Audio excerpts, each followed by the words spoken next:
Good morning everyone and welcome to today's Parrot home event. I'm here at Paradise Park, also home of the Royal Parrot Trust.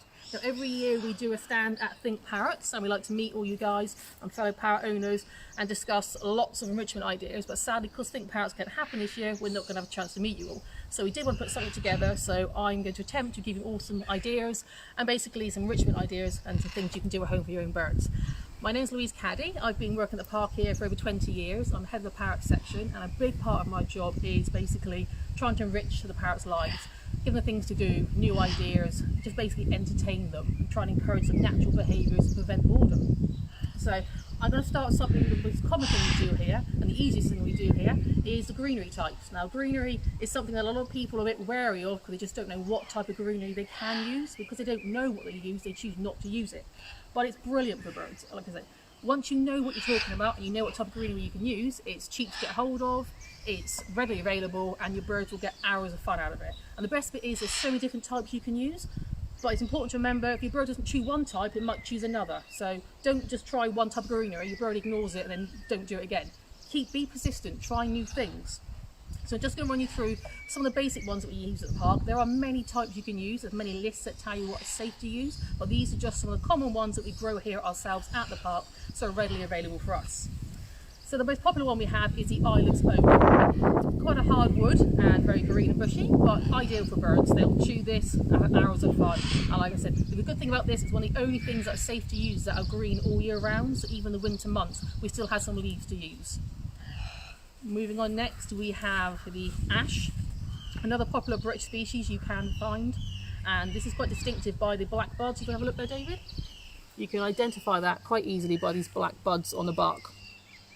All parts of this tree is safe to use, with all the ones I'm explaining about for greenery.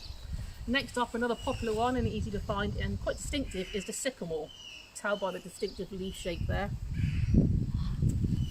Now, the good thing about sycamore also, it has the little tiny helicopters that I as a child used to love playing with, but your birds will enjoy as well. So when you take this for greenery, don't pull the helicopters off and leave them on there. They're just chewy little bits of toy, just a bit more added fun. Makes your bird's life a bit more interesting. They can chew that up and spit it out, but have a bit of fun with it. Next up, we have the horse chestnut. Now, horse chestnut is not the most popular one with birds. They either love it or they hate it, but it's one worth trying. And again, it's a distinctive, larger leaf shape, so quite easy to identify.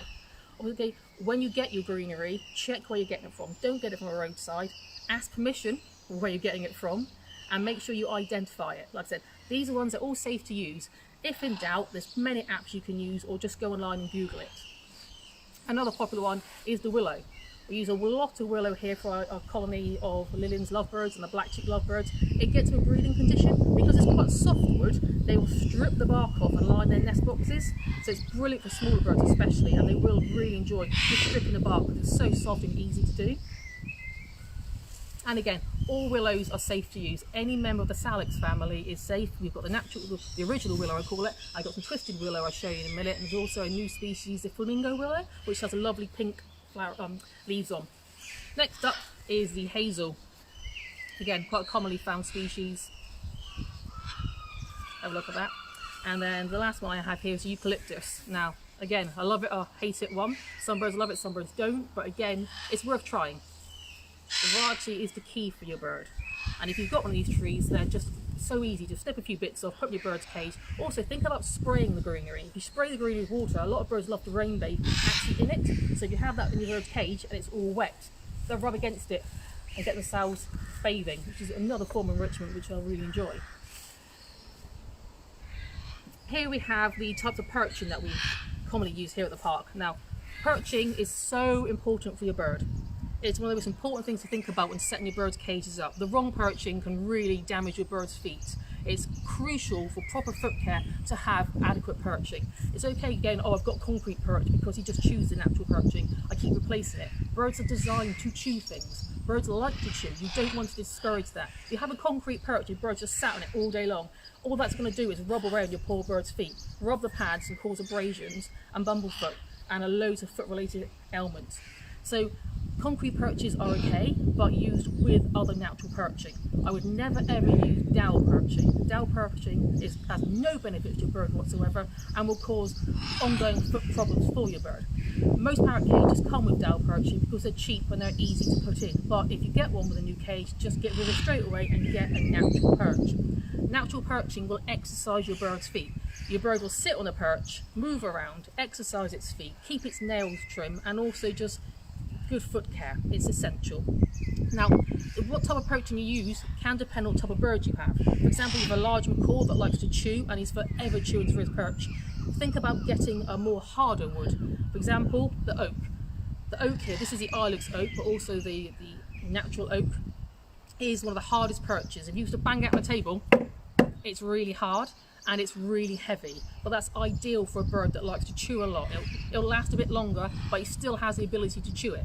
Also, don't cut these little knobbly bits off. It's just more fun for your bird. Makes this life a bit more entertaining. Next we have is the eucalyptus here. Again, another hard wood. Ideal for birds that love to chew, heavy wearing birds. Also, the good thing about eucalyptus is I love the bark. All the bark is just so designed, just fantastic. Bit more variety. Again, all these knobbly little bits here, leave them on. Your bird will thank you for it. Your bird will have hours of fun chewing on it. Also have hazel. So it's got distinctive shiny bark. The good thing about perching is each perch species is different. It's all got a different thing they'll like about it. Here, the hazel is shiny, but it will peel off. Also, you see these little defects here. Don't be discouraged from using it. Birds will love it. They'll thank you. They'll chew that. They'll enjoy it. It just makes it a bit more interesting. And an example of a soft perch is the buddleia. The buddleia here is so easy to get hold of. It grows really quickly and it's really, really soft. And the beauty of it is this bark just peels away. Never ever take the bark off your bird's perch. It's like giving someone a Mars bar and taking the chocolate away from it. It's ridiculous.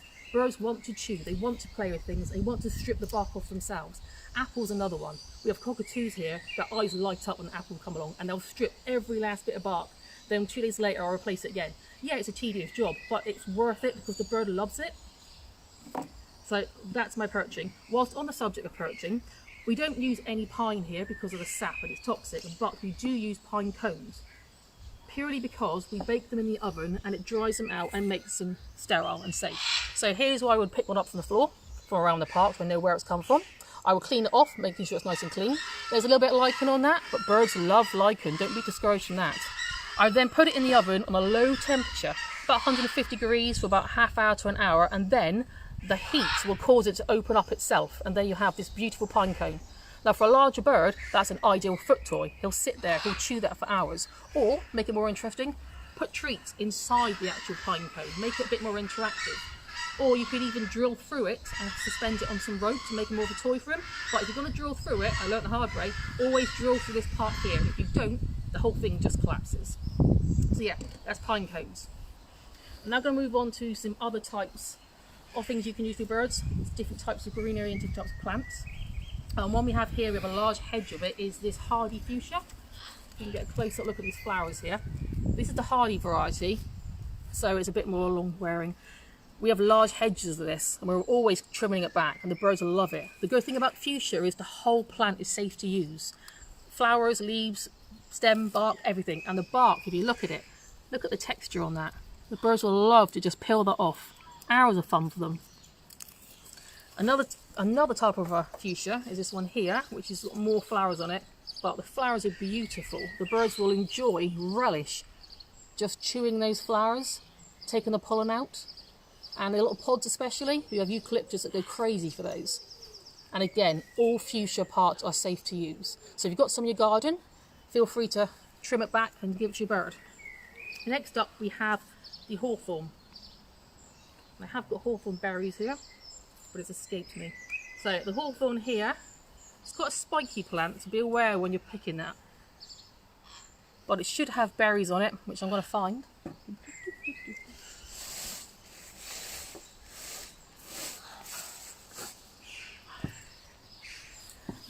My trusty assistant has found the berries. Here we go. So the berries here, these are not ripe at the moment. You can give them to your birds, absolutely fine, but in a few more months these will turn bright red.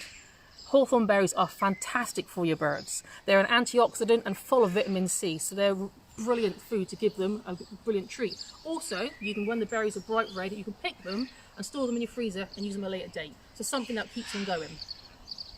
And then before they get to the berry stage, they have flowers on. The flowers again are fantastic and birds love them, especially your lorries that love the nectar and the pollen from them. So bear that in mind as well. Moving on now, we're going to go to the seeding dock. It's called seeding dock. I call it poor man's millet because I treat it like I would a millet, but it's free. I've not to pay for it. So here we have the dried version, and here we have a younger plant. Now the younger plant here is more green, you can see there. You can feed it to your bird when it's green like this, but I personally think they prefer it when it's dried and ripe, like this. So the tiny little seed heads, it's just brilliant. And again, the seeding dock can be stored.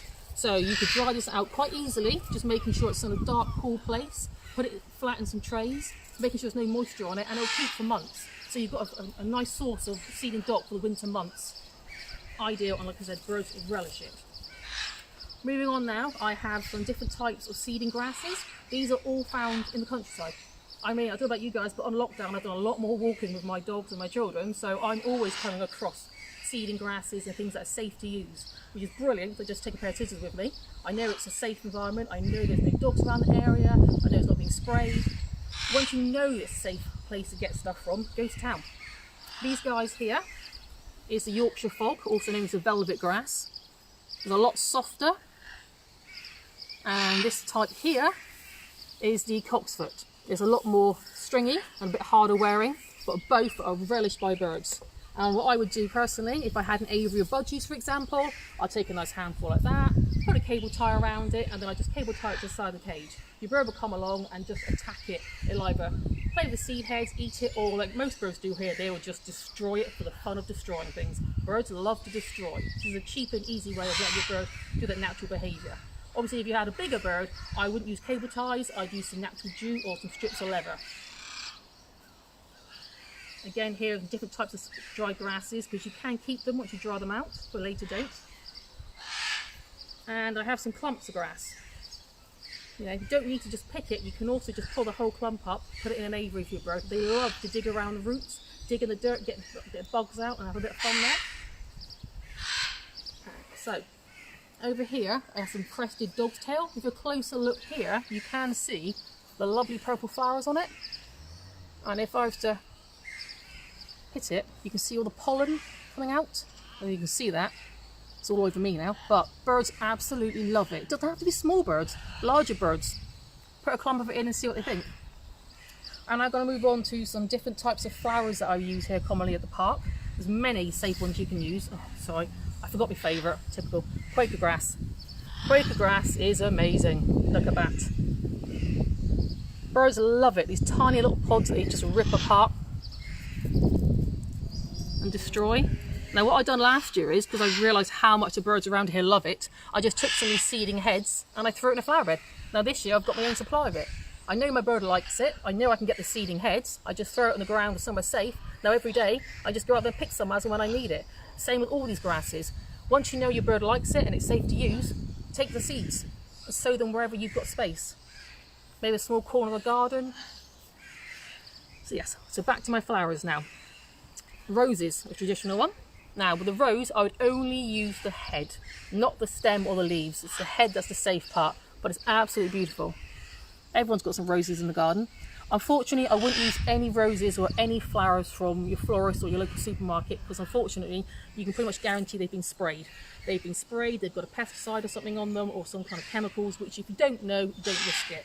But if you've grown it yourself or someone's garden and you know it's not being sprayed, you know it's safe, it's fantastic. And like I said, you'd either pin it to the side of a bird's cage or just hand it straight to your bird. Moving on now to the buddleias. Buddleias are a favourite, and as you can see with the bees as well. So here we have the more common one you find around the countryside, is the purple one. Buddleias are so easy to grow, so quick to grow. You can cut them right back this year, and next year they've sprung back up again. So they're ideal to use. You're not going to damage your plant by cutting it right back. So we have the purple variety here, which is like so. And with the buddleia, you can eat, birds can use all parts of it. You've got the flowering heads, you've got the stem, you've got the leaves, you've got the bark, everything's safe. And also what I call the yellow pom-pom, which isn't its correct name. There's many varieties of yellow one. I think this is like a sunburst one variety. But if the flower's going over or going to seed, don't discredit that. You see this one over here? I've kept it purposely because birds love the seeds. You know, some birds will ignore the flowering one and go for the seeding one. It's just what your bird prefers. Now, moving on to a popular one around the park that we use for various reasons, and that is the nasturtiums. This one's a little bit limp, I'm afraid. So, the nasturtiums are really, really easy to grow. This is something I recommend anyone to grow for their bird that has no growing experience because they're foolproof. The seeds are dirt cheap to buy. I think I paid 30p for a packet of these from the supermarket. Throw them in the ground and they just can't help but grow. They will trail, they will grow, they'll cover quite a bit of ground, and then the whole thing is safe for your bird to eat. You've got the leaves, the stems, the flowers are beautiful, and there's also seed pods along here as well that your bird will chew onto. There's different varieties out now, which is brilliant, so not just your bog standard yellow one. You've also got some reds, and there's a new variety I think called Pink Carnival maybe, so just a bit more variety for your bird to enjoy. Now back here I have the dandelions. Common one to use but worth mentioning. Very good for your bird, very beneficial, very easy to come by. Also, I have not done it here, but I would leave the root on and let your bird chew on the root as well. Your bird might like this at one time of the year. 2 months later it might love it. You might have chicks in the nest and suddenly want to eat dandelion. Birds' tastes change throughout the year, so it's worth just continuously trying things to see what they think. Don't just try it once, doesn't like it, and move on. Here we have next is some elderflower. Now, my elderflower looks a bit beaten up, I'm afraid, but I will show you. You won't be able to smell it, I'm afraid, but it's a beautiful flower. Small birds, macaws, will love just picking through the flower heads, taking out the pollen and the nectar. It smells amazing as well. But with the elderflower, I would only use the flowering head. I would not use any other part of the plant, the leaves or the bark, just the flowering head. So you pick them, put in your bird's cage, and whatever you want to do with them. Another thing to think about is a bit later on in the year, these flowering heads will turn to elderflower berries. Berries are amazing. They're a fantastic source of vitamin C. Birds relish them. They're a real dark purple and they're just lovely, and your bird will enjoy them. So bear that in mind. So leave a few to go to berry. Moving on next, I have some rosemary. We have a lot of these large plants growing around the garden, so we're quite lucky we just get to go along and hack them up. The brilliant thing is, once the birds start chewing them, it smells amazing. So if you use it in your front room, you'll really enjoy it. But it's just another example of a safe plant you can use for your bird. Very easy to come by. You can grow it yourself, or even when you find these sprigs in the supermarket reduced, bear that in mind. Your bird can use it. It's not just for cooking. Now, what's next? Wheatgrass. Wheatgrass, I did have some in a hanging basket, but unfortunately the lovebirds have got it already. So this stuff is so quick and easy to grow. We grow it in hanging baskets and spend it for our lovebirds and our small conures, and they love it so much we have to have a continual source of them and keep planting new seeds. So we have probably about 2 or 3 go out per aviary each week because they go through it so fast. But it's nutritionally, it's fantastic for them, and it's cheap and it's quick to grow, so it makes sense. If you have a hanging basket with a bird that chews a lot and you put something like a fuchsia bush in there, for example, and it chewed that within a day, it takes you months to grow that again. Something like the wheatgrass grows in a matter of days, so it's something that you can quite easily and quickly do and keep on growing. I'm going to move on to the different types of willow, because I was mentioning it just now. This is your twisted willow. This is just lovely. It looks really good in gardens, and it's really easy and really quick to grow. The brilliant thing about willows is that you can grow it very easily yourself in cuttings. So if you find someone's got a tree, ask them very nicely if you can take a cutting, and like I've done here, I simply put it in some water, change the water every now and again, but after about 2 weeks the roots will start to come out here. Once these roots start, then simply put it in a pot of soil and Bob's your uncle. So these plants are from last year, and this is how quickly they grow. But it saves you a lot of money if you just take some cuttings and do it yourself, then go into a garden centre and buy the actual plant. Also, to save money, you can buy willow sticks from the internet. I know eBay especially do them, and then you simply either put them in the water again or put them straight into the ground. But you can buy bundles of like 12-inch sticks quite cheaply. That's another way of getting yourself some willow plants for a fraction of the price. I'm going to move on now to my vegetables and herb selection. Now, they're so beneficial. There's so many things you can grow yourself at home, even if you have limited space. You don't have to have a massive garden. You could just have a plant pot, a windowsill, or a small balcony. And these are things that you can grow yourself quite quickly in your own garden, and your bird will get benefit from it. And it's not going to cost you much money neither. So I'll start over here. Here I have some carrots. Now I've grown the carrots just to show you also the carrot tops.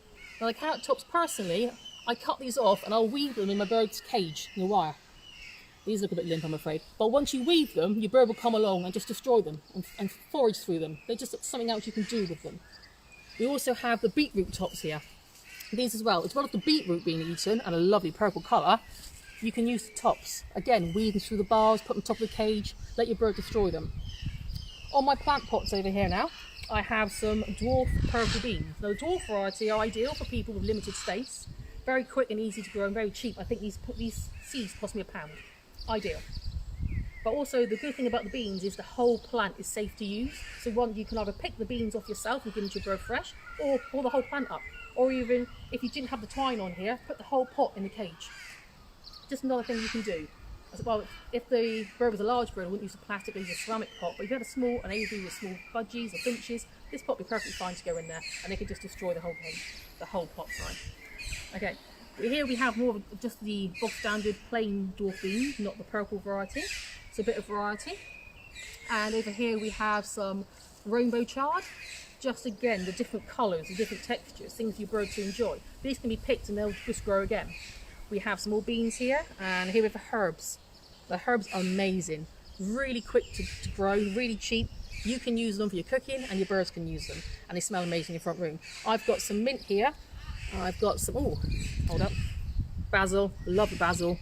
And I also have this more, over here. Oh, and the thyme, that's where it's hiding. Yep, thyme there. Excuse it.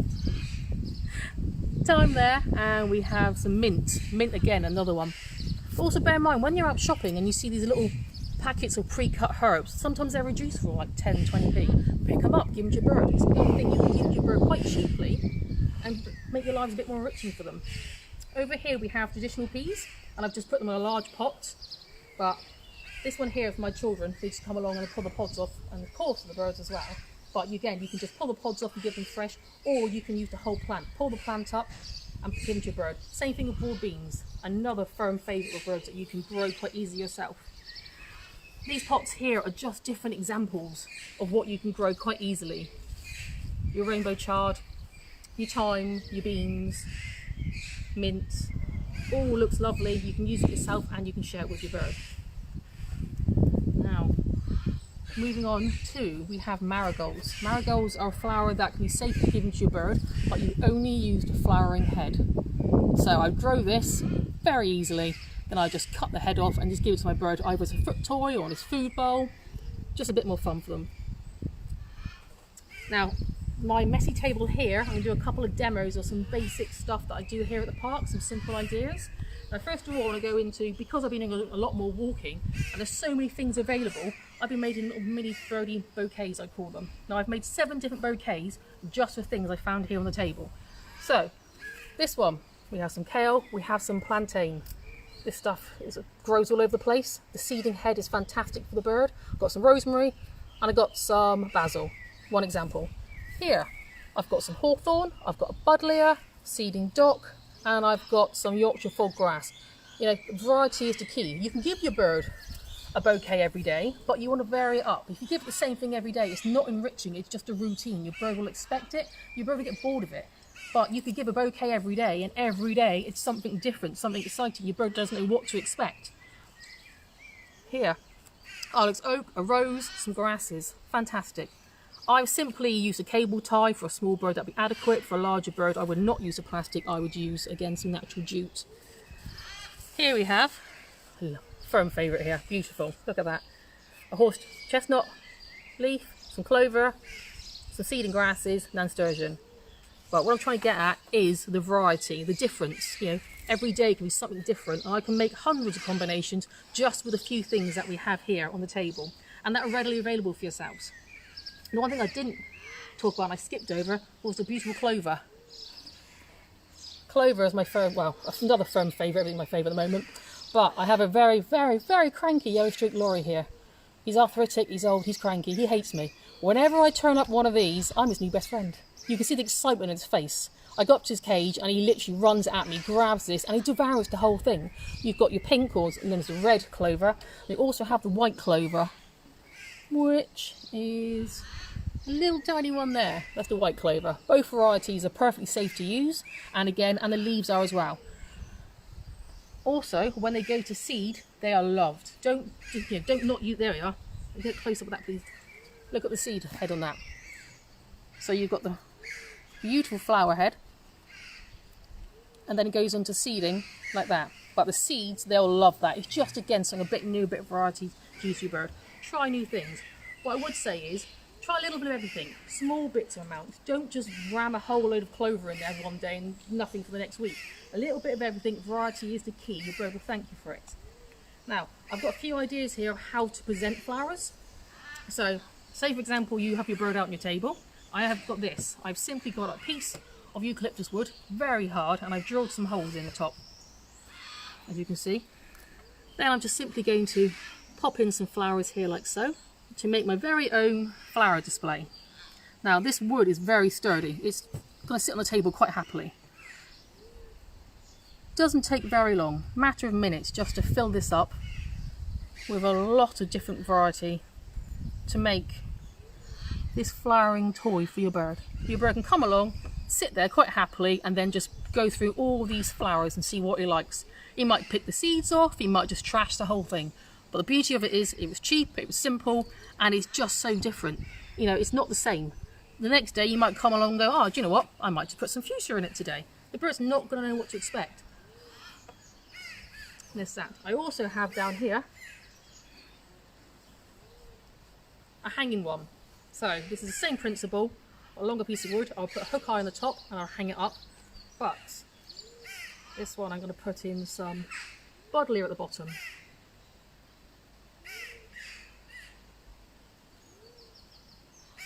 And you can be as creative as you like. And if you have children, they'll have a field day doing this. So we have some buddleia at the bottom. Next, I'm going to put in some clovers that unfortunately are a little bit limp in this lovely warm weather today. But you get the principle of what I'm doing. Fill that up, you have an ideal display. Let's pop that down there. Right. Before I forget, I see a lot of toys with plastic straws. I personally am not a fan of plastic straws. I don't think they serve a purpose, and I think they can be a little bit dangerous at times, but each to their own. I personally use paper straws. These are dirt cheap. I always pick up stuff in a sale. These are 25p for all these paper straws. Ideal. I have a natural piece of wood here. I've simply drilled a hole, as you can see, straight through. Took me a matter of minutes. And then all I've done is got the paper straw and popped it through, like so. The colour you use is entirely up to you. Makes it a bit more interesting. I would then hang it in my bird's cage. If you had a smaller bird, you could always shove seeds in the holes.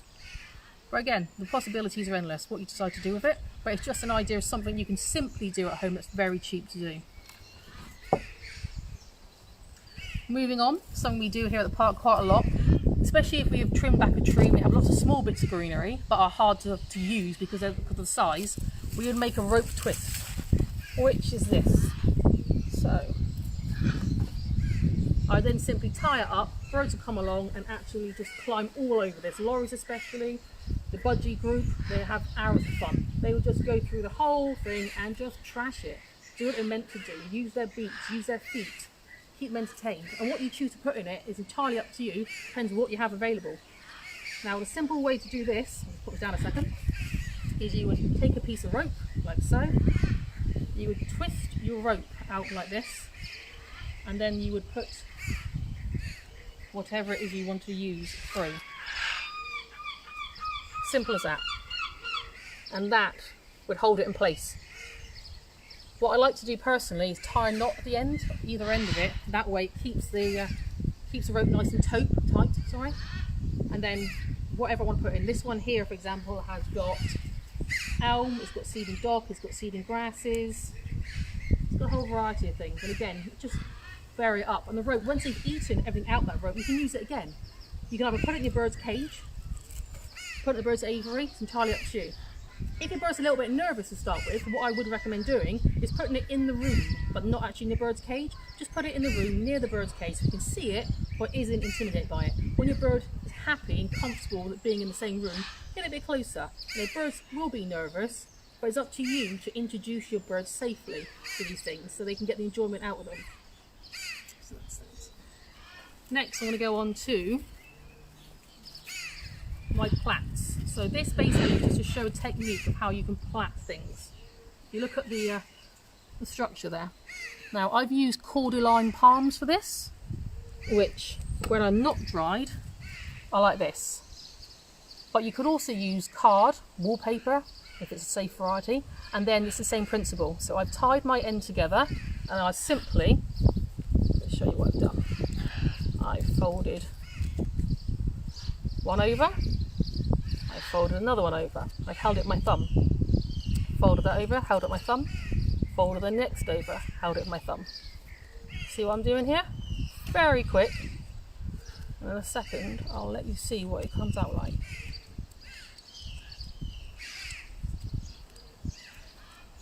But again, with this type of palm, you can leave it to dry and use it for many months. So you could just string it up in your bird's cage, they can hang off it, they could chew it, do whatever they want. And then, you see the structure, you get that? I'm just showing you the technique here, but what material you use is up to you. Like I said, you could use cardboard, or you could use a different type of plant, but it's just a bit different. And you also wedge things in there, and then this type of plant will dry and be kept for future use, which is ideal. So, just pop it down a second. Louise, we have a question. Is there a rule of thumb to what is poisonous and what's fine to use for your parrots, or is it just a case of researching and knowing what you're looking for? Personally, even now, I still Google stuff. I still doubt myself. So once you're confident and you have a list, that's fair enough. Another thing I would do is I would photograph plants on my phone, and then I got that picture to reference back to. For example, I know these grasses are safe to use, I've researched them. I know these clovers are safe. Or if you're online and you find a list of safe plants, Google that picture, Google the name of the plant, screenshot a picture. That's what I always do, because even now, I've been at the park for 20 years, I've done it for 20 years, and I still doubt myself, and I always think, just want to check that a minute, I just want to make sure that's safe. But like I said, all these things here are stuff that I use myself. There's nothing here that I don't use. So I'm confident in saying it's safe to use, but again, always double check. If in doubt, just don't do it. Find another alternative. So I'm going to move on now to my seeding grass twist. Now, the grasses are fantastic and they dry amazing. It's just find a way of drying them. And it's just another way of presenting them. So I'm just going to show you the technique. All I've done here is simply made a plat. And this one's been drying for a couple of weeks now, and that will keep for months. So if I was to make a few of these now, over the course of the week while the grasses are out and the sun's shining, I could then hang them up in my shed to dry and then put them out as and when I want them. This is a fresh one. I simply tied it here, and then I'm going to divide it into three. I like braiding your child's hair, which I was never very good at. And then I'm simply going to do a plat.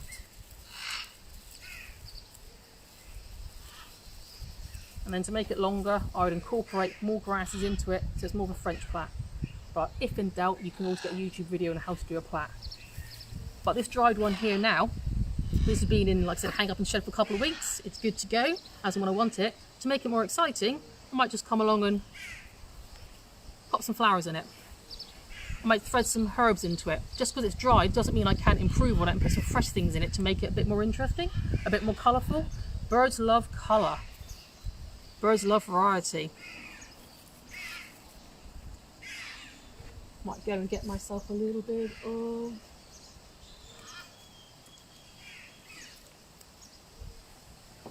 the yellow buddleia. But yeah, like I said, once you've got it dried and it's ready to be used whenever you want it, use it and add more things to it, just make it a bit more interesting. And this here is the Quaker grass, which I've done a little basic plat on. But again, the Quaker grass is another thing that will dry quite nicely and can be used at a later date. Hang up for your bird. Now, last but not second to last, I had here is my, I call them a nutty log. Very popular with large cockatoos and macaws. Now, birds get nuts in their diet, but when you put your bird's food bowl in, it sits there, it eats in 10-15 minutes. What's it going to do for the rest of the day? You want to try and prolong the feeding period. This is just another way of making the bird's feeding time a bit more longer and a bit more interactive. All I've simply done here is drilled some holes into this log and pushed some nuts in. So your bird's going to get some nuts every day, but he's going to have to work for them. The problem I find is that when you make these a lot for a lot of macaws, you always forget which drill bit goes with which nut, and then you end up wasting a piece of wood. So this is my cheat method. I always have a piece of wood in my shed with me, and I drill it, write down what it's for. That's a hazelnut 20mm drill bit.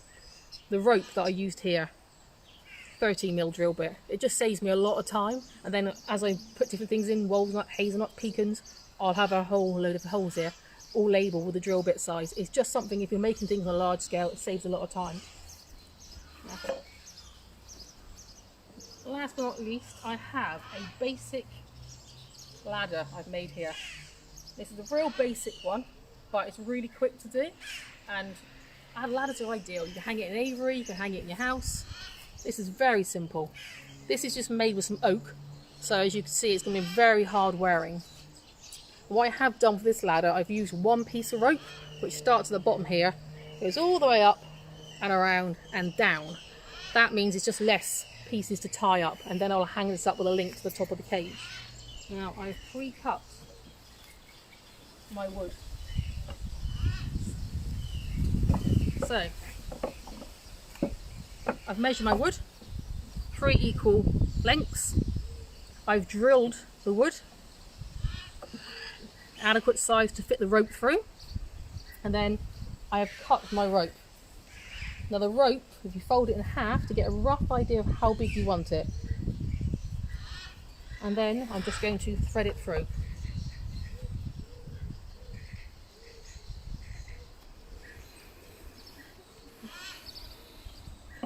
Thread it through one end,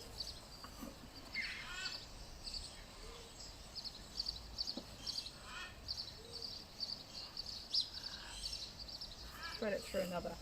Now, the beauty of this swing is that it's held together with just knots. There is no screws, no bolts, no fixings, nothing that can risk your bird. So if the bird chews it, destroys it, there's no risk to your bird whatsoever. So when I'm happy with how positioning, say for example if I had a conure, I think well he's going to come to about there, so that's enough space for him to perch quite happily. I would then get my rope, tie a knot like so, and then make sure I check the size on both sides. As you can see, it's longer on that side, and then I basically tie another knot here, and that's just a quick version of showing you, and that would give me this perch, this rope ladder. And then I move on to the next one, tie the knots, next one, tie the knots, and then you have a simple ladder. If you want to make it a bit more interesting, you could thread some bits of wood here that you've drilled, so your bird can push them up and down like an abacus. You could even dye the wood, some food colouring quite safely, to make it a bit more interesting. And that pretty much wraps up the end of my talk today. Louise, we have a question. What would you recommend for an eclectus parrot? An eclectus, from experience, they are pigs and they love their food. So I would try lots of different flowers with them personally, because they're quite willing to try things. So an eclectus parrot, I definitely would try the different plants we have here. I've got video, which should be online on the Wool Parrot Trust website, of them, our birds here eating the hardy fuchsia. They love the fuchsias. And also they do tend to chew quite a lot, they're quite strong beaks, so maybe some good foot toys, which you can simply make yourselves. And could you also describe about the bugs in the plants and things? People are wondering what to do about those. Bugs in the plants, I would not worry about them. In the wild, birds will forage through the plants themselves all day long, and they will inadvertently take in bugs with the seeds and the plants they're eating. So it's just another source of protein. I mean, Keras, for example, from New Zealand, they eat bugs personally, they love them. So you could even put a rotten log in that you know has got a lot of bugs and stuff in it, and they'll root through it and forage through it and enjoy it. We have Goldie's lorikeets here at the park that are breeding, and they're in a mixed aviary with some pigeons, and they're eating the mealworms, which is not nice to see for a tiny little bird, but they love them. So we actually give them a couple every day in part of their diet, because it's something they like. It's just another source of protein for them. Lovely. Also, there's one more question, which is poplar okay to use, or is it toxic? Poplar I don't personally use. I wouldn't say it's toxic, but it's definitely a tree that I don't personally use, so I wouldn't recommend it. If I've not used it, I won't put my name to it. Lovely, thank you. So that brings me to the end of my talk. I hope you've gained some knowledge, and if you have any other further questions, feel free to contact us. And feel free to come back later on for our free flying bird show, which I believe is at 2:30? 2:30 today. And that's it for me, so bye guys.